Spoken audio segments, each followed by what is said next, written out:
avec Tanguy des impacts organisationnels du retail média et on va enchaîner avec notre table ronde. Bonjour à tous les trois. Alors, on a que Jean-François Rousseau, directeur commercial d'Infinity Advertising, Nicolas Tranois, directeur marketing et business insight de Lucky Cart et Julien Cadio, directeur new business de Catalina. Ça va? Vous étiez bien tous les trois sur la carto ou pas, Jean-François? Tout à fait. Très bien. Bravo d'ailleurs aux équipes pour la carto, parce que ça a dû être un sacré travail. Ça a été un sacré travail. Alors, est-ce qu'on peut présenter rapidement Infinity Advertising en 2-3 mots, 2-3 chiffres, l'une des nouvelles marques qui est apparue cette année dans la cartographie? Oui, voilà, tout nouveau, puisqu'on a fait nos premières campagnes le 1er janvier, le 3 janvier pour être exact. Donc, c'est une nouvelle structure. Infinity, c'est l'alliance du groupe Casino et d'Intermarché, c'est la régie publicitaire digitale. Donc, on donne accès à nos clients à l'inventaire on-site et off-site, pour reprendre les mots et l'explication très bien faite de Tanguy. De l'on-site, c'est-à-dire les sites publicitaires que vous connaissez, intermarché.com, Monoprix, Franprix, Casino.fr, mais aussi l'utilisation de la data des cartes de fidélité pour aller optimiser les campagnes publicitaires de nos clients en off-site, donc que ce soit avec des clients PGC, mais aussi tout type d'acteurs autres qui sont intéressés par la donnée de carte de fidélité. Ça peut être avec des chiffres en millions, j'entendais tout à l'heure. 17 millions de porteurs de cartes de fidélité. Et une audience globale pour toutes les marques. Et une audience globale autour de 14 millions, 13-14 millions de visiteurs sur les sites on-site. Voilà, deux choses bien différentes, l'on-site et l'off-site, pour aller activer les marques, tout type de marques qui auraient besoin effectivement d'avoir accès à la data de carte de fidélité et de mesurer les ventes ensuite en magasin, puisque c'est quand même ça aussi l'intérêt du sujet. Évidemment. Nicolas Tranois, directeur marketing et business insight de Lucky Cart. Est-ce qu'on peut présenter aussi rapidement votre société? Oui, bien sûr. Lucky Cart, en fait, nous, on est spécialisé sur la conversion à l'achat sur les sites de Drive. Aujourd'hui, en fait, on couvre 88% des enseignes que vous avez vues dans la cartographie tout à l'heure. Ce que ça représente, c'est 18,5 millions de shoppers qu'on peut activer en temps réel. Et en fait, ce qu'on fait, c'est qu'on utilise du machine learning sur les données de tickets de caisse. On crée en fait des profils à l'individu, des profils d'achat à l'individu. Et ensuite, on active pour les marques sur le site des enseignes. Et en fait, le niveau de granularité qu'on a nous permet de faire de l'ultra-personnalisation et donc d'optimiser la conversion à l'achat. Et le drive, on ne s'en rend peut-être pas compte à Paris parce qu'on n'achète peut-être pas comme ça, mais ça a été un énorme phénomène ces dernières années dans l'univers de l'alimentation. Ouais, ça a été une accélération assez, très, très importante, et je pense que c'est aussi lié au sujet qu'on va aborder, qui est que il y avait potentiellement un petit retard de la France sur cette partie-là, quand on compare à ce qui se passe aux États-Unis, comme l'expliquait tout à l'heure Christophe, ou même les UK. Et en fait, il y a eu un rattrapage assez rapide sur ces à la fois en termes d'investissement, mais aussi en termes d'équipe. Et c'est clair que nous, on a vu en live la façon dont ça a augmenté. Effectivement, on voit que c'est aussi une tendance de fond qui est là pour rester. Très bien. Et à votre droite, Julien Cadio. Bonjour Julien. Donc, Enchanté. je disais, directeur New Business de Catalina. C'est quoi Catalina? Exactement. Alors Catalina, c'est un peu le pionnier de l'analyse de la data shopper en agroalimentaire. Ça a 30 ans. Voilà, on est plugué aux sorties caisse de la plupart des distributeurs et on analyse toute cette data, ce qui nous permet de comprendre le comportement de l'achat du shopper, de réaliser des plans marketing promotionnels ou de communication ciblés et adaptés en fonction du comportement d'achat du shopper. En 2 mots, ça repose sur la data. Donc, c'est 200 millions de transactions traitées mensuellement et c'est 9 shoppers sur 10 analysés en continu avec un historique de 2 ans via les cartes de fidélité de nos partenaires retailers, donc Carrefour, Intermarché, Système U, Monoprix, Match. C'est près de 6700 points de vente magasins, donc du coup, qui sont analysés. Derrière, nous, l'ambition qu'on a, c'est effectivement de maximiser les ROI en adaptant les différents challenges qu'on va pouvoir mettre en place. Et l'ambition qu'on a et ce qu'on structure, et d'où le new business chez Catalina après 30 ans, c'est de se dire qu'avec cette capacité, cette expertise de ciblage, on veut le mettre au profit de nos solutions nouvelles depuis 1 an ou 2, qui sont effectivement dans le retail média, donc l'extension d'audience, mais aussi du on-site avec nos partenaires Carrefour et Leclerc, pour toujours mieux satisfaire nos partenaires CPG et retailers. Et vous allez me réexpliquer tout ça. Alors, j'ai une première question toute simple, peut-être pour tous les trois, et on va commencer par Jean-François. C'est quoi votre définition, vous, du retail média? Est-ce que c'est du retail? Est-ce que c'est du média? Qui a les budgets? Deux questions différentes sur le sujet. Alors, Le retail média, c'est tout l'ensemble de l'activation publicitaire et promotionnelle chez un retailer. Pour moi, c'est ça la définition, c'est-à-dire une définition assez large. Dans ce retail média, on peut avoir un e-retail média qui va être plus digital en l'occurrence, et on va revenir à ce qu'on se disait tout à l'heure, activation on-site et off-site. Alors historiquement, c'était ce qu'on appelait le trade marketing et Le c'était plutôt trade ou piloté par les l'activation équipes des ventes, commerciales. le shopper, l'activation des ventes, c'était les équipes commerciales, les équipes marketing également, assez peu les équipes médias, historiquement depuis 30 ans, puisque ça existe depuis 30 ans l'activation des ventes finalement. Et c'est en train de changer. Et une question assez importante qui fait jour aujourd'hui, c'est qui est en charge justement de ces types de budgets. Il y avait une étude qui avait été présentée par Publicis il y a quelques mois, en début d'année, je crois, sur un baromètre e-retail média qui montrait que à peu près 40% des budgets étaient communs entre différents services, entre le trade, entre les shoppers, entre le marketing, entre le commerce. Donc il y a une vraie problématique aujourd'hui, un enjeu côté annonceur de regrouper peut-être autour d'une même chapelle le budget et la décision sur le retail média. Nicolas, un rebond là-dessus également? Ouais, je pense que ce qui a changé, c'est qu'en fait, le média ou le marketing en général s'arrêtait pour les marques en général à l'entrée du magasin. À ce moment-là, on passait dans la partie trade marketing d'un point de vue de responsabilité. La séparation était assez claire. Et donc concrètement, une tête de gondole, par exemple, qui était dans le magasin, c'était plutôt géré par les équipes commerciales. Ouais, totalement. Et en fait, aujourd'hui, avec le drive et la façon, enfin pas que le drive, en fait, le digital en général, ça a beaucoup changé. Cette limite-là n'existe quasiment plus. Et du coup, les responsabilités, c'est devenu assez intéressant parce qu'avec les différents interlocuteurs qu'on a, il y a des moments, c'est clairement une responsabilité média parce qu'ils veulent de la visibilité. Dans d'autres cas, c'est clairement de la conversion. Voire un peu les deux, il faut qu'ils se mettent d'accord entre eux. C'est à ce moment-là que ça devient un peu plus compliqué. Et en fait, je pense que ce qui a changé, ce qui change fondamentalement dans les retail médias, c'est qu'on est descendu très très bas dans le funnel, ce qui était simplement impossible avant, qui ouvre des nouvelles perspectives. Mais évidemment, il y a un petit rattrapage à faire en termes de OK, qu'est-ce qu'on fait avec ça aujourd'hui, quoi. Julien, également un rebond. Et du coup, qui a l'argent? C'est une très bonne question. Et du coup, l'argent est clairement éclaté entre différents services. Je partage ce que disent mes collègues. C'est-à-dire qu'effectivement, le funnel, maintenant, on a plus des étapes du funnel. On est au même endroit. D'ailleurs, le mot e-retail média mélange à peu près toutes les solutions. Parce qu'on a le e-retail qui est globalement sur du on-site, avec du média ou de l'activation, du gaming ou du BR. Et le retail média qui peut être on-site ou off-site. Donc, du coup, qui fait appel à des analyses complètement différentes. D'ailleurs, ça sera l'objet d'une autre table ronde sur justement un alignement sur ses impacts et ses attentes. Et dans la cartographie, on a même rajouté les magasins et les DOH, histoire de rendre finalement le sujet un peu compliqué.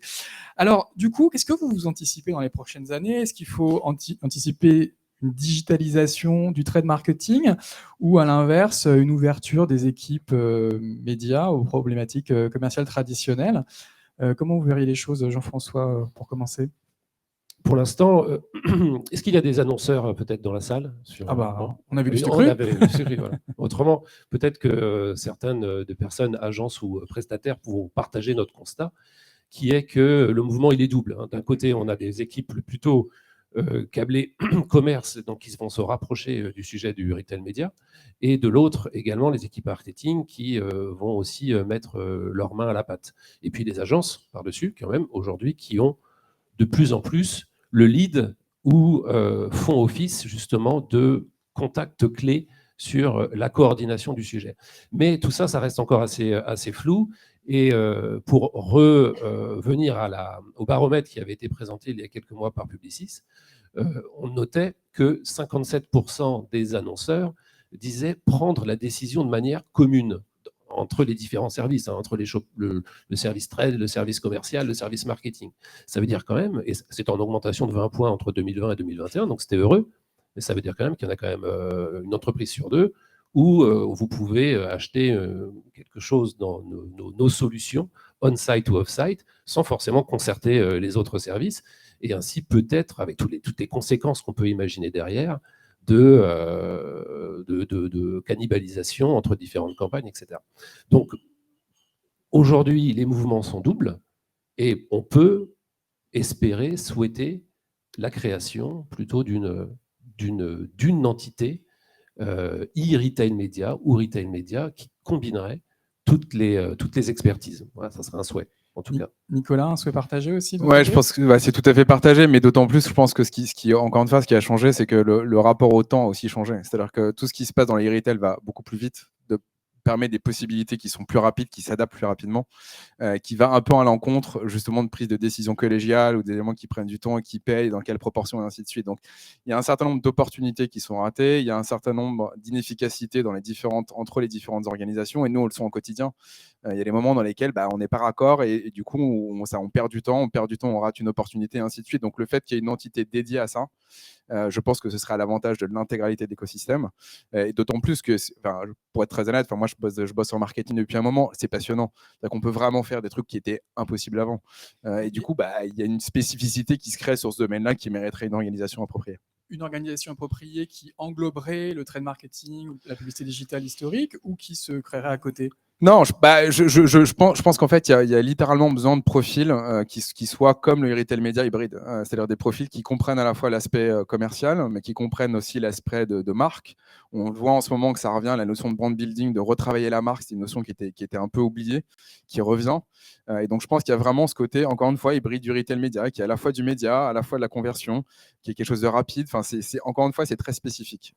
Et donc, du coup, je pense qu'il y a plutôt besoin de nouveaux profils qu'on voit émerger. Pour être honnête, on les appelle pas comme ça aujourd'hui, mais de facto, c'est beaucoup des interlocuteurs qu'on a ont besoin de comprendre des éléments qui les intéressaient pas forcément avant. Ça serait quoi, des Catman 2.0 ? Ouais, ou simplement des spécialistes pour le coup e-commerce au sens strict. C'est-à-dire dans e-commerce, il y a le côté pour le coup commerce évidemment, mais il y a aussi le côté média. Enfin, je pense que le terme e-commerce fonctionne. Par contre, derrière, la répartition est aujourd'hui pas hyper claire. Julien, ça serait quoi pour vous la solution idéale pour Il y a régler tous les problèmes financiers, organisationnels qu'on évoque ? Merci, messieurs. Il y a pas mal de choses qui ont été dites.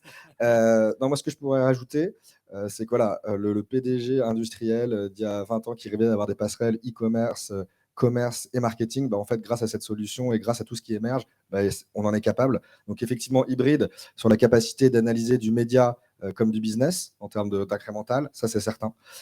Et d'autre part, en fait… Et ça veut dire que c'est quand même un changement de culture pour des gens qui traquaient des clics et des conversions. Il va falloir regarder ce qui se passe en magasin. Ça, c'est relativement nouveau. Et à l'inverse, des gens qui étaient focalisés sur le magasin, il va falloir leur apprendre le digital. Donc, ça va prendre un petit peu de temps de former les gens ou de recruter les bonnes personnes. C'est ce qui est aussi excitant dans ce e-retail média. Et d'autant plus qu'aujourd'hui, moi, il y a un chiffre qui m'avait marqué sur Kantar. Alors, c'était chez Catalina, mais c'est une analyse Kantar qui faisait médias, pub télé et Catalina ont gagné plus 33% de volume incrémentaux, que si on faisait que du Catalina ou que du média. Aujourd'hui, tout se passe sur le même site. Donc, si on arrive à aligner les planètes et faire en sorte qu'on avance ensemble, ceux qui s'occupent du média, mais aussi de l'activation, c'est pas plus 33 qu'on devrait avoir, mais bien plus. Donc, il y a vraiment un intérêt de pouvoir tous s'aligner pour booster le business, tout simplement, et que les CPG, les retailers, finalement, arrivent à exploiter ce driver de croissance de demain à sa juste valeur. Tout à l'heure, on marquait une petite différence entre les acteurs de l'alimentaire et du non-alimentaire. Est-ce que vous observez aussi des nuances ? Peut-être que les acteurs hors alimentaire ont un peu plus le poids des ventes online étant plus important souvent pour eux. Est-ce qu'ils ont un degré de maturité plus important ? Jean-François, vous êtes plutôt les acteurs de l'alimentaire. Moins qualifié, oui, pour pouvoir répondre à cette question, peut-être, messieurs. En fait, je pense qu'il y a plusieurs différences, mais une d'entre elles, c'est que le niveau d'implication des shoppers dans l'achat non alimentaire, alimentaire est très différent. Et donc, la capacité à aller chercher de l'information online est plus naturelle, entre guillemets, sur du non alimentaire. Et puis, il y a moins de fréquences, c'est assez différent. Donc, oui, il y a une meilleure maturité de ce point de vue-là. Puis le volume des ventes e-commerce est beaucoup plus important dans l'or alimentaire. On est, je crois, à 60-40 hors alimentaire et 90-10. Oui, mais c'est logique dans le sens où il y a aussi un côté qui est d'un point de vue praticité, c'est un achat qui est moins fréquent. Donc du coup, encore une fois, le niveau d'implication n'est pas le même. Et pour rebondir sur le point de Julien tout à l'heure, c'est que quand on voit aujourd'hui les performances du e-commerce avec le manque de synchronisation flagrant qu'on ressent tous les jours, on se dit que si on arrive à le synchroniser un peu mieux, en fait, les possibilités sont quand même assez folles. Et encore une fois, je pense que quelque part, le non-alimentaire nous aide parce que la pratique d'aller acheter online se démocratise de plus en plus et de plus en plus rentre dans les habitudes du quotidien et forcément va arriver. Encore une fois, quand on regarde au UK, on est déjà sur du 20-25% d'achat sur l'alimentaire en online. Ça va arriver d'une manière ou d'une autre. Donc du coup, forcément, oui, le non-alimentaire est en train… En tout cas, les organisations dans le non-alimentaire pourraient être un modèle demain pour ceux de l'alimentaire. En tout cas, une direction. Ouais. Julien? Alors, moi aussi, pas trop expert de l'alimentaire. En revanche, ce que je peux voir, c'est En tout cas, en 3-4 chiffres. En Oui. fait, c'est 80% du business, je crois que c'est Amazon, et qui est vraiment porté par le non-alimentaire. C'est logique, c'est l'implication au produit. On prend plus de temps à comparer des machines à laver pour lesquelles on va se projeter sur 5 ans. OK, fine. En revanche, aujourd'hui, sur tout ce qui est alimentaire, il y a un besoin d'infos qui est accru sur de la traçabilité, sur du Nutri-Score. Donc finalement, tout aspect média, retail média, a un vrai intérêt et va s'émanciper. Donc du coup, c'est à nous de prendre bien le tournant parce qu'en fait, il y a une vraie attente consommateur qu'il n'y avait pas avant, même sur les produits du quotidien. Alors justement, qu'est-ce qu'on peut dire aux marques pour les pousser à accélérer sur ces sujets? On le disait, 2022, c'est une année très très compliquée pour beaucoup d'entreprises. On enchaîne les crises et se rajoutent aussi des problèmes d'approvisionnement et des problèmes d'inflation. Qu'est-ce qu'on peut leur dire pour les pousser à accélérer sur ces sujets-là? Est-ce qu'elles vont gagner en agilité, en connaissance client, en efficacité commerciale, en efficacité publicitaire? Ce seraient quoi les principaux arguments, Jean-François? Tu viens de les dire tous, là c'est bon. Mais en effet, alors de mon point de vue, c'est l'ensemble du e-retail média a un coût, le coût notamment de la data ou le coût de l'environnement fermé et fini que sont les sites. Et cette valeur, ce coût-là, il est multiple. Or, aujourd'hui, s'il n'est vu, par exemple, qu'à travers le prisme de la transformation, on perd une partie de la valeur. La valeur, notamment, travailler la notoriété, la considération et autres, qui peut être fait aussi à travers des bannières, de la VOL et autres. Sur des inventaires qui sont Sur d'ailleurs des- brand safe, on Tout à peut le fait, rappeler, parce qu'il n'y a justement. pas de mauvaises nouvelles sur un site e-commerce, Non, contrairement à on un site parle média actuellement. peu de la guerre en Ukraine en ce moment sur Intermarché, et c'est peut-être heureux justement pour l'environnement dans lequel on présente nos publicités. Oui, en termes de brand safety. Mais donc tu as ce mouvement-là. Et à l'inverse, en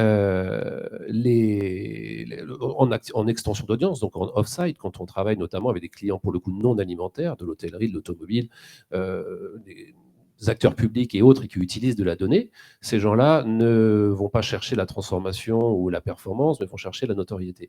Or, il y a, je pense, l'ensemble de la valeur est vraiment création de notoriété en haut de funnel, passage à l'acte en bas de funnel. Or, aujourd'hui, le fait que ça soit encore siloté, c'est vu dans des KPI différents entre les différents acteurs, et donc ce n'est pas vu dans son entièreté de valeur. Donc, premier atout, je pense, d'un regroupement ou d'une personne qui s'occuperait uniquement, ou d'une équipe qui s'occuperait uniquement du e-retail média ou du retail média, c'est de percevoir l'intégralité de la valeur derrière le coût que ça a, selon moi. Et donc de gagner sur des coûts d'acquisition. En ROI et en connaissance de parce marque, qu'une vision visibilité globale marque. de la rentabilité, voilà, de la publicité. D'accord. Nicolas? Ouais, sur ce qu'on disait tout à l'heure, c'est-à-dire que le fait que l'intégralité du funnel est couvert aujourd'hui, on parle moins de marketing mix pur. C'est-à-dire que je pense qu'il y a il y a un marketing mix qui est possible dans le digital qui est différent de celui qu'on a connu. Et donc, du coup, il y a besoin d'avoir cette vue générale pour être capable de le maîtriser correctement.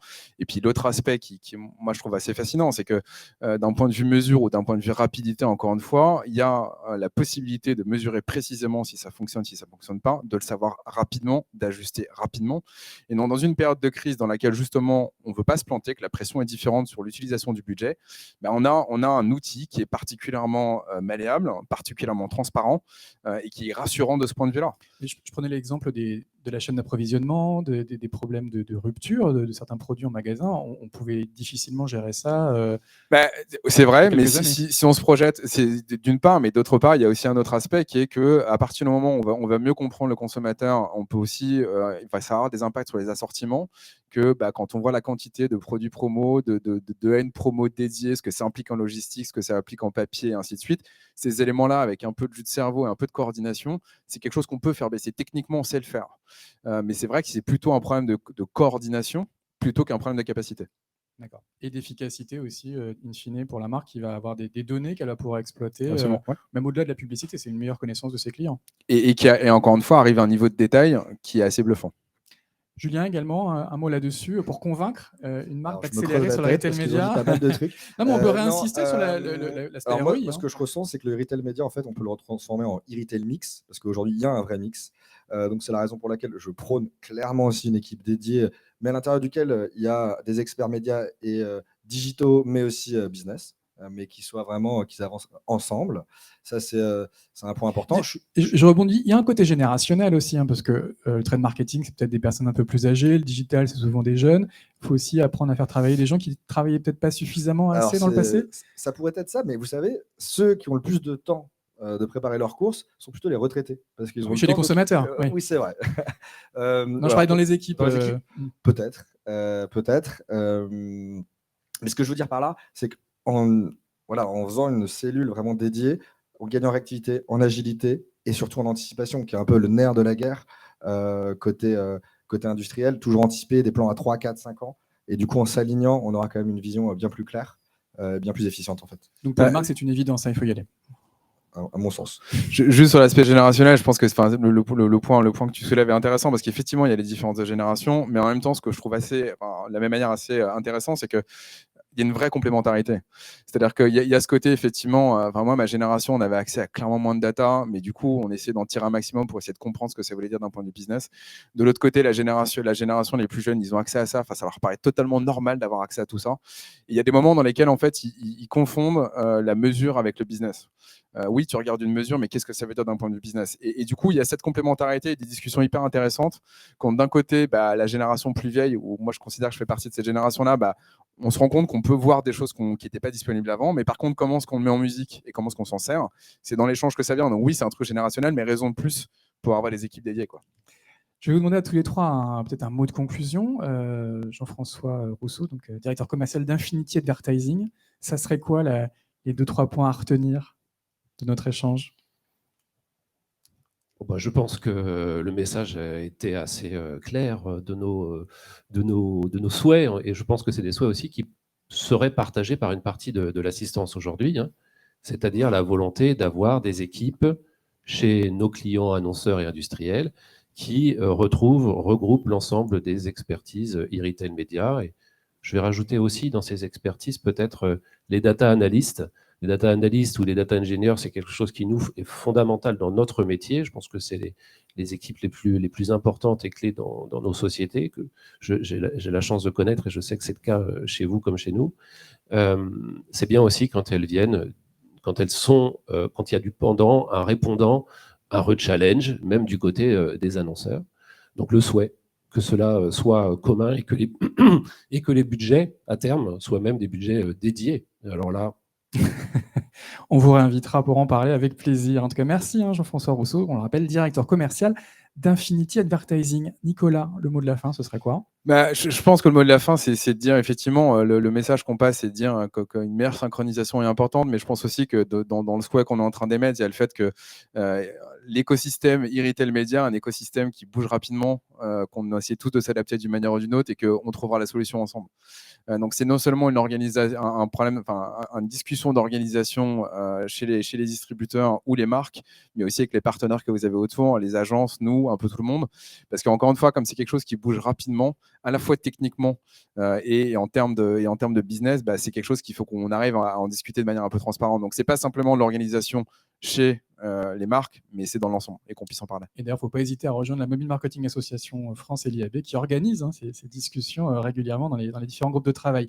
Lucky Cart, donc Nicolas Tranois, qui est directeur marketing et business inside de Lucky Cart. Merci. Julien, le mot de conclusion. C'était la digression. C'est-à-dire pour remercier justement la MMA, puisqu'effectivement, ça nous permet de nous aligner, de partager nos attentes, nos besoins. C'est clairement comme ça, il faut qu'on avance ensemble. Parce que moi, je suis convaincu qu'au vu de ce qui se passe et des prévisions qu'on a, il y a un vrai enjeu et c'est le driver de croissance côté CPG ou retailer. Donc, du coup, à nous de nous aligner. Et ces tables rondes, je pense qu'elles nous aident pour pouvoir partager nos souhaits, nos besoins, nos attentes, nos craintes et pouvoir s'aligner et en faire un vrai succès. Merci Julien, beaucoup. Directeur New Business de Catalina. Un dernier mot ? Non, merci en tout cas à tous les trois, on peut les applaudir. Merci beaucoup. Merci, Jérôme.